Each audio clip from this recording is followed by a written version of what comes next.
How to set up Chase QuickPay with Zelle. To set up Chase QuickPay with Zelle, you may follow up the steps. First of all, you may just go ahead and log in into Chase mobile application or chase.com, and you would be finding this section right here. So what you may do from here is you may just head over to Pay and Transfer section, navigate towards it, tap on it, and once you tap on Pay and Transfer, you may select the option called Send Money with Zelle and click on Get Started. After that, tap on Get Started. Once you do so, you may need to agree to the terms and conditions and choose the checking account you want to use for Zelle after that. Now you may just go ahead and choose the checking account you want to use and click on Next. And you need to go ahead and add up an email or US mobile number. You can add up to 5 email address.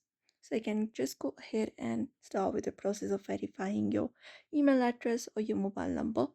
And you can just go ahead and enter up the code that you will be receiving once you have added and tapped on Next. Once you've added the code, you can just go ahead and click on Done.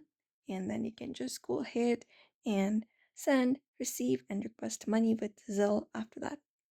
So this is how you basically set up Chase QuickPay with Zelle following up this method. So I hope this video was helpful. Give it a thumbs up and subscribe for more tips and tutorials.